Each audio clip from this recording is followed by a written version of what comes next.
It's time. Time to get inspired and empowered. To realize it's never too late to create your next amazing story. Get ready to break through, transform, and start living the life of your dreams. So, are you ready? Truly ready to begin your journey to create your next amazing story in life and love? Great. Let's jump in with your host, Life and Love Transformational Coach, Suzanne Oshima. Welcome, everybody, to the It's Never Too Late show. I'm Suzanne Oshima, and I'm a Life and Love Transformational Coach at Your Next Amazing Story. I'm so excited because we have a very special guest today, Lisa Campion, and she's a psychic counselor and Reiki master. And today we are talking about it's never too late to tap into your intuition to find love again. So welcome, Lisa. I'm so excited to have you here. Oh, thank you so much for having me on your show. I'm just so happy to be here with you today. I know. So can you first share with the ladies what is a psychic counselor? Sure. Well, honestly, I think I made it up because I'm sort of doing things my own way, you know. But I've been working as a psychic for most of my life. I started when I was 19, doing psychic readings for people, and I've been doing it ever since. And a little while into that, I decided I wanted to learn counseling, you know, because I felt like I needed a little more help. I needed a little more skills and a little more tools to help people. So I combined psychic work, intuitive work with people, and counseling. And then I threw in, about 20 years ago, I learned some energy work, some Reiki, and threw that in there too. So I kind of work with people on all of those levels. Now, I personally know what Reiki is, but I know a lot of people don't know what Reiki is. So can you explain what that is? Sure. Yeah. I think it's great. It's a gentle but powerful hands-on energy healing technique from Japan. And it moves energy through the body, sort of like acupuncture or any of those things that help us move our energy through our body. And I live in Boston, and there's Reiki in all of the big Boston City hospitals. If you go to the hospital here, there's Reiki people that will come in and work on you. So it's getting more popular, and you can find it around. If you live in New York City, you're definitely going to find Reiki. Yeah, because most people that live in New York City need Reiki, because I found when I went in for treatments, it would just calm me. And I would go in there like frantic and a little anxiety, and I would come out there like so zen. I was like, oh, no big deal. I feel great. So glad you do it.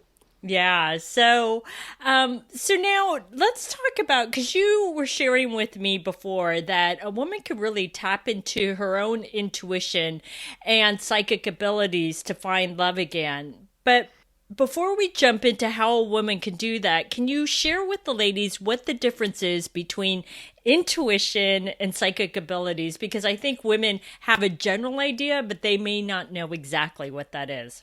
Sure, yeah, it's a great question. So intuition is something that we all have as human beings, you know. Women have, I think, a little more, you know, when they talk about women's intuition. And intuition is like our own inner wisdom, our own knowing. And it's a combination of what's happening in our body, so how our body feels about things, what's happening in our emotions, you know, whether we are, what our emotional state is, or you might say I have a good feeling or a bad feeling about it, right? And then there's sort of the gut, like what happens in your belly, which is I don't know why I know, I just know. And that's more of a gut knowing. And those three things together equal your intuition. And they often come together and they often agree with each other. And when they do, that's something we really need to learn how to listen to. Like many people get intuitive hits, but they don't listen. Or your intuition is telling you something and your mind is telling you something else. And you know, I'm sure you know what happens when you don't pay attention to your intuition. Like it's maybe not, we learn things the hard way sometimes when we don't follow our intuition.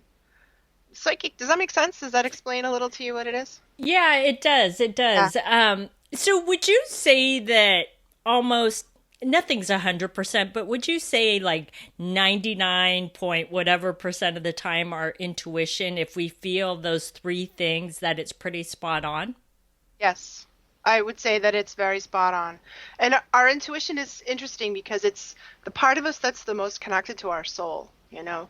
So your soul, or that your higher self, whatever you want to call it, is always downloading information to you. It's always trying to guide you, to align you with your purpose, or help you find your soulmate, and it never speaks to your mind. Your mind gets in the way. Your mind is sort of a problem sometimes in these soulful conversations. So learning to listen to your intuition. Now, what happens, I think, is your intuition will take you away from what your mind tells you to do. That's not always convenient, or it's not always, socially acceptable. It's, can put you outside the box a little bit, but I think in the long run, it's always right. Pretty much, yeah. So would you say that when it comes to intuition, that sometimes women think too much and they allow that to override what's really going on in their gut and their heart of what they feel is right? Exactly. I do. And especially probably the kind of, especially the kind of woman you and I are, we are really smart and go-getters. And, you talked about this with me when I had you on my radio show, and you really nailed me. You got me like, okay, I'm a smart, achieving, successful woman who's trying to, I'm an entrepreneur and all that stuff. Our type of woman really can sometimes lose too much of their intuition. So the intuition is the feminine side, the feminine part of us. And the mind represents the masculine part. And I do think we need balance. We can't throw over logic and reason for living a completely intuitive life. I think somewhere in the middle, there's a real sweet spot. But I see people give up their intuition and live a little bit too much. The mind is sometimes filled with other people's scripts, what your parents told you to do, or, what your programming from your childhood is really like, or what happened when you got burned the last time in a relationship. Our mind gets a little locked on that, and our intuition may be pulling us in a different direction. Got it. Okay, so what is psychic abilities now? Psychic ability is different. It's a little different. So everyone has intuition, and everyone has some psychic. I think of psychic ability like athletic ability. Everyone's got some. Some have more than others. And psychic is the ability to receive information from outside our own system. From maybe your grandmother who passed away, or the saints and the angels that you pray to. So it's really, if you've heard the term spirit guides, that's what psychic is, the ability to help us connect to information from outside of ourselves. So a really good example of that is, let's say you wake up in the middle of the night and you've had a dream. You've had a dream that, one time when I was much younger, I woke up in the middle of the night and there was this voice ringing in my head that was clear as day. I felt like somebody was in the room talking to me, and it said, you're going to get divorced now, and I didn't want that to be true because my kids were little, but it was so, and I was like, no, it can't be true. And I eventually, a year later, it happened. And I feel like that was a voice of one of my guides, one of my angels, sort of preparing me for that, to happen. And then, one time when I met my another partner, I heard this voice, I saw his face, and I heard this voice saying, that's your new person. It wasn't me. Do you know what I mean? It was coming from outside myself. It was like a voice I heard in my head that was outside myself. That's really what psychic is like. So psychic comes through dreams, premonitions, interventions. Sometimes our guides or our psychic ability will come through signs and omens. So people sometimes will see numbers of people who see 333s or 111s, or we'll see just sort of coincidences and synchronicities that happen often. Those are psychic experiences rather than the intuition. Does that make sense? Yeah, it totally makes sense. So now I want to ask you something about that voice that you heard that said you're going to get divorced soon. Now, were you having problems in the marriage where it was almost like, oh, that came at the right time? Or was the marriage totally fine and you were like, why is this quote unquote person telling me this, or this voice telling me this? No, there was definitely some trouble going on there. And I'm the kind of person that don't like surprises. Like I can sort of deal with things if I get foreknowing, or I can sort of see it coming, or I can kind of begin to wrap my head around it. And I really didn't want it to be true. Like my daughter was a year old, and then my sons were 3 and 5. So it wasn't what I wanted. It wasn't what I was hoping for. I think we were in marriage counseling, and we were we were working through it. We were trying to work through it. But I do feel like that it was such a loud voice, woke me up like somebody shouting in my ear, and I knew that it was true, even though, and then afterwards, like, I don't want it to be true. Maybe it's not true. But in that moment, like, I knew that it was. Now, did you mention that voice to your ex-husband at the time? I don't think I did. I don't think I did. I think I kept that one to myself. And often the real big psychic, so the problem with real psychic hits, and why people are a little nervous or scared about this, is that they sometimes they're like about little things, like don't forget your umbrella, or take the highway today because there's a problem on this other road you normally go. Like sometimes it's little things, but a lot of times the real guidance is really about changing our life. It's really deep, and it's also guidance from our soul, or from that part of us that is moving us out of our comfort zone. And nobody really likes to be moved out of their comfort zone. We like a nice comfy like place, even if it's a hard place. Like what we know is comfortable. And so the real psychic hits are usually about pushing us out of that, and we have resistance. Me too, like sometimes I really resist that. Right. Now, you also mentioned about the synchronicity in numbers, like when we see, the big one is everyone when we see 1111, right? Yeah. Or you mentioned the 333 or 444. What do all those numbers mean? Like I've heard the 1111, but quite honestly, every time I see it, I know it means something, but I don't know what it means. Yeah, I think it's tricky to answer that, because I think it means something different for everybody, and they talk about angel numbers. There are books you can get on angel numbers. If you feel like you're a person that's connected to angels, you can look them up. 1111 is often considered the gateway. So what it means is you're standing on the edge of change. You're standing in the threshold between the old and the new, and I think when people notice those numbers, it means they're in the middle, they're at a crossroads in their life, they're going to change in some way. 333 is the angelic number, so it sort of means your angelic helpers are around you.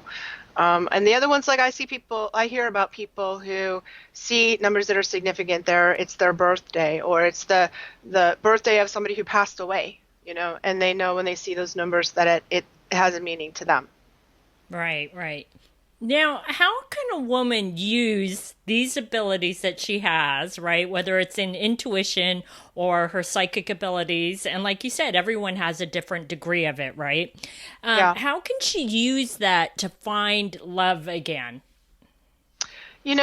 I think, we've talked about this, you and I, before, where I've been single for so long, and I've been on so many dates, and it's so curious to me to see how my own intuition comes up when I'm dating. And I think that what happens for me is that I go into a big argument inside my own head between my mind and the intuition. And my head will tell me, this is a nice guy. You never date nice guys. You should date the nice guy. You should try it on for size. Like I'm having that conversation. And for me, I have a very strong body response or an emotional response about a person that I think it can go either way. Like you might have a person that your mind is telling you isn't a good match, and your body wants that person, or your body, like, if you really learn to pay attention to, I know my body never lies. My body always tells me what's true for me, what's real for me, and is a huge way of my intuition talking to me. And I notice when I'm dating, like, do I really want to touch that person? Do I want to hold their hand? Am I recoiling from that? I think I once, like, ran out of a restaurant because some guy, we were standing in the foyer of the restaurant leaving, and he tried to kiss me, and I was like, no. Like my body was just a big no to that kiss, and I literally ran out of it was kind of embarrassing actually, but it turned out later, like I let my mind override that, and it turned out later my body was right all along. I would have saved myself a lot of trouble if I had listened to that in the first place. So I think how do we really feel when we're around that person? Are we getting a yes or a no? Like a lot of times, I think when we're dating, we get sort of green lights, yellow lights, and red lights, and that our intuition is feeding us the answers to that, because your mind will give you a different answer. Right, right. And if it's a green light, you go forward. If it's a yellow light, you just need more information. You need to spend more time with that person. And if you're in the yellow light, you'll either go to green or red. And if it's a red light and it's really strong, your body, your knowing, and your feelings are all telling you something. I think honoring it sort of can really help us avoid mistakes when we're dating and when we're in relationships. So what does it feel like? Like I liked how you used the red light, yellow light, and the green light. And I get the sign for the red light, right? But when it's a yellow light, I think that's the sign that's so confusing for people, because all too often women will say, yeah, he was okay. I mean, there wasn't anything wrong with him, but I don't know. I don't know if I want to go out on a second date. So what is it that is really holding her back? You said she just needs more information? Yeah, and I think if you're saying I don't know, that's the truth. You don't have enough information to make a decision. And you could probably say better than I could, what's better in that situation. In my experience, going forward, okay, I'll keep an open mind. I'll go on another date. We'll see how it is until I feel it's either a yes or a no. And I don't know. Sometimes we need more information before we can really decide, whether that person's in alignment with us or not. So I think an I don't know is a yellow light. If those words come out of your mouth, that's a yellow light, and you could get more information and move forward. Okay. So now let's say it's the opposite. Let's say it's a green light, like super green, where there's so much chemistry and attraction, and you're like, I want to touch him. I don't, get repulsed from him and pull back. And I feel a real intimate connection, both in mind, body, and spirit. But can that sometimes throw you off when there's so much chemistry and attraction that he could still not be a good man for you? Yeah, I think so. I think for sure. And, I talk a lot about what soulmates are, because people come to psychics to find out about soulmates. It's sort of a hot topic these days. Everyone wants to know who their twin flame is and who their soulmate is. And from a psychic perspective, looking at how our contracts are with people. So a soul contract is when we're up there in heaven or soul world or whatever you want to call it. We make agreements with each other to be in relationships, specific kinds of relationships, to learn specific lessons. So most of the biggest, your parents, your siblings, your spouses, your children, those are kind of our soulmates. And we can have an agreement with a soulmate that is meant to teach us something. Like we wish that soulmate meant we're going to have a happy ever after with that person.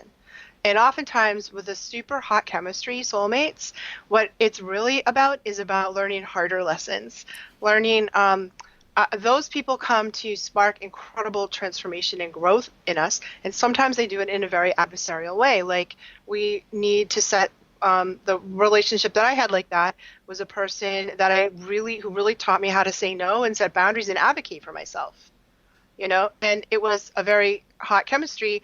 So I call these sort of in your face or face to face soulmates, because they get in your face and they bring up all your stuff. And I learned more in that relationship than I did probably in anyone. It was very short. It was only 8 months, and super intense chemistry. And I came out at the other end of that a changed person. Now, it did it in a good way. And it was very painful, but I grew, But it didn't have a happy ever after. So sometimes we have so I don't see that as a mistake or, a failure, relationship failure. I don't think there are actually relationship failures. I think it's all research. And we just learn and grow as we go, Right. And so sometimes the more companion, we need to make sure we have companion energy or compatibility energy with people. And those are, I call them shoulder to shoulder soulmates. It's like you're facing the world together, holding hands. You're on a mission together. Like I think of like two horses like hooked to the same wagon, and you're raising your family, or you're running your business, or you have a life partner. And sometimes there's less chemistry in those relationships and more compatibility. And I don't know, I think probably we experience some of both of those relationships in our life because they're very different and they help us grow in different ways. Now, those sparky hot ones, maybe their purpose or the way that I see it isn't the happy ever after, even though we want it to be. Right, right. Now, so what I'm hearing you say then, because I get this question a lot is, do we have more than one soulmate in life? And based on what you said, we do. Yes.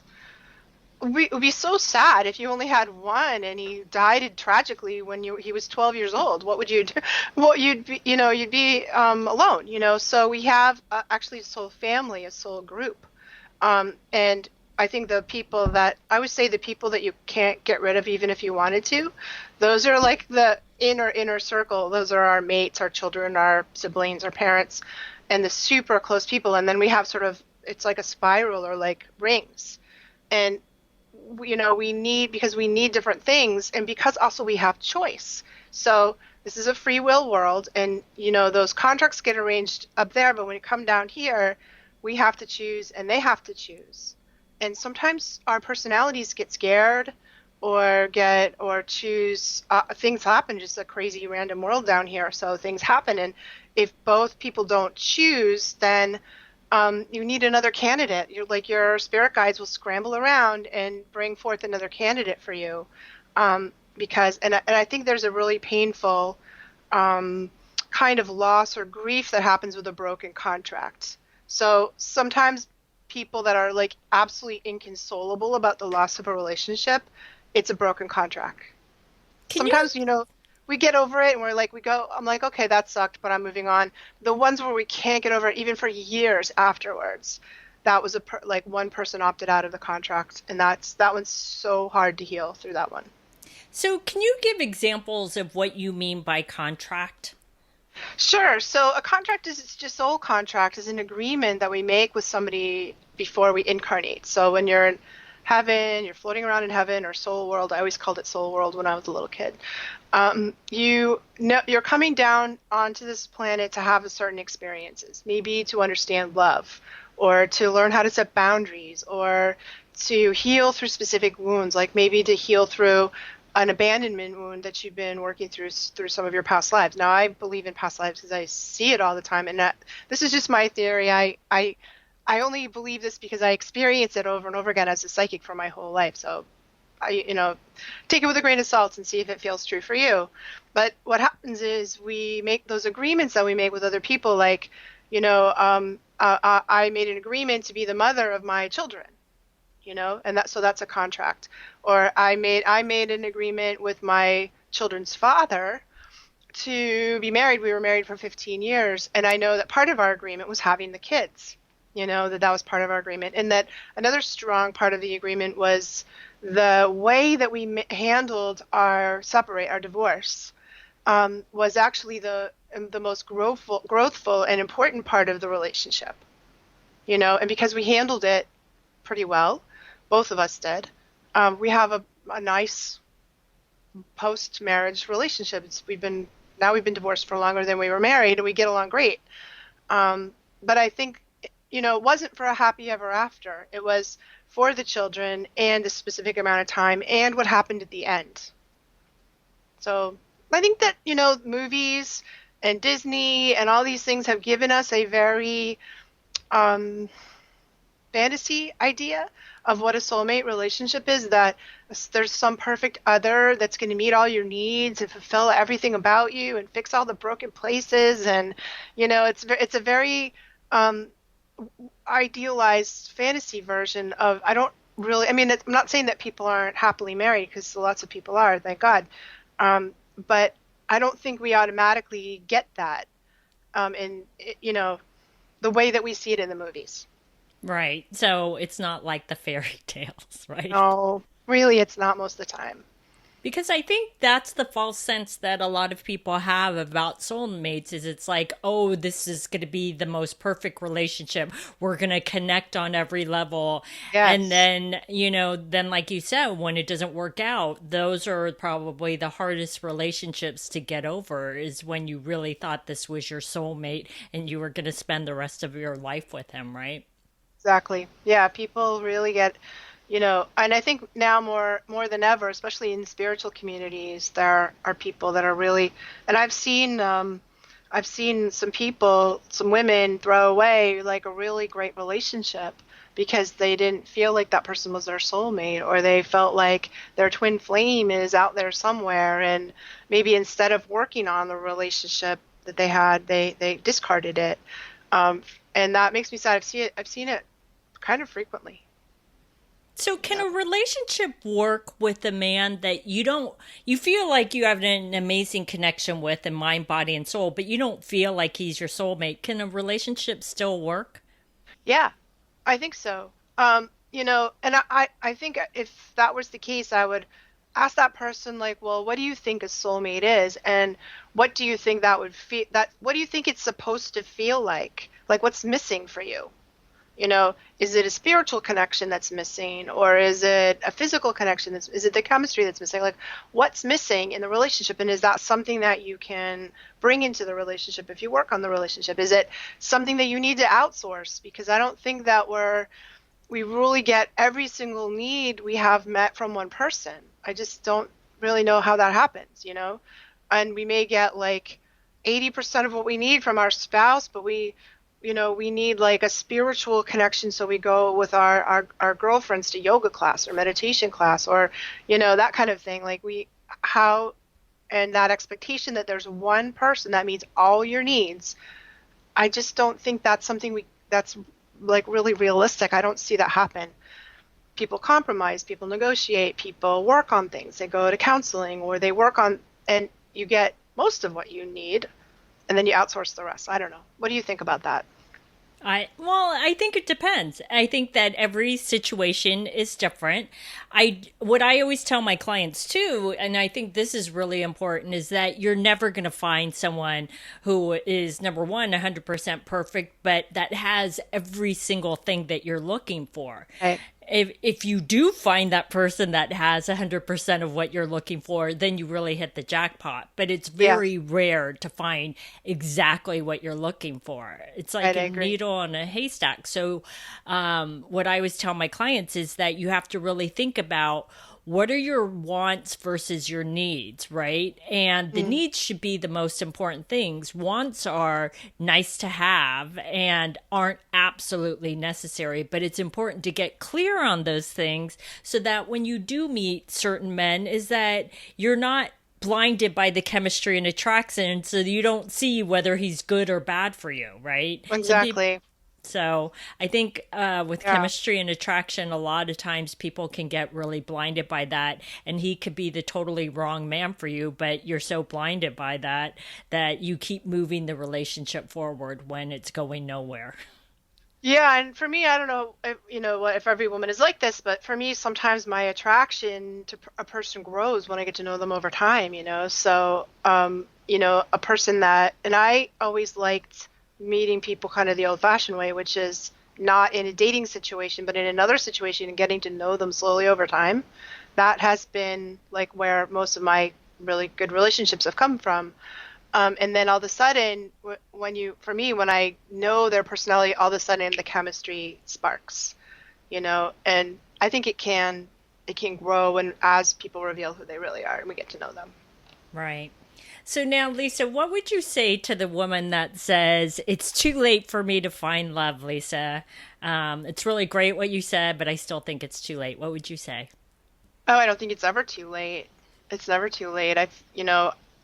There are certain spiritual lessons and personhood lessons that we only get in relationship. I think it's a really essential part of our growth and our needs and what makes life fun and worthwhile. And, metaphysicians and philosophers and all of, have said the world is made out of love, like the universe is made out of love, and we are here to experience love, to really experience love. That's why we incarnate. That's why we come onto this planet. When you're in heaven, you have like the concept of love. But if you want to have the experience of love, you got to come down here and have a body and, relate to people. And we always need that. Some of our most incredibly powerful transformative experiences come through relationship. We're not meant to be alone. We're not meant to be here without that. So absolutely, I think it's never too late. Oh, I love that. So, Lisa, this has been amazing. So, can you share with the ladies how they can find you? Sure. Come to my website, lisacampion.com. I would love to see you there. I have a lot of free resources. Right now, I have a free gift that when you go there, that's a guide to help sensitive people, empathic people, learn how to manage their sensitivity. And being a sensitive and empath in the dating world is so hard. It's like, I don't know how empaths ever manage to date because it's it's super painful. But that's what's there today. And I'd love to have you stop by and visit me, lisacampion.com. Awesome. So ladies, go get that especially if you're an empath, because I know as an empath myself, I know what Lisa's talking about. And if you don't know what an empath is, Lisa, how can they find out if they are truly an empath? Like, I know there's tests online, but do you have a way? Yeah, and actually on that little mini course I have on my website, there's a way. But, if you really are so sensitive that you're really experiencing other people's feelings like they're your feelings, like if you feel like you're an emotional sponge, just sponging up everything that's around you, that's a really good sign that you're an empath. Right. All right. So ladies, go get Lisa's free gifts. So thanks everybody for joining us on the It's Never Too Late show. Our show is available both in audio format and video format, which can be found at yournextamazingstory.com. Love today's episode of the It's Never Too Late show? Then head on over to yournextamazingstory.com to continue the conversation, get access to show notes, and get more amazing content.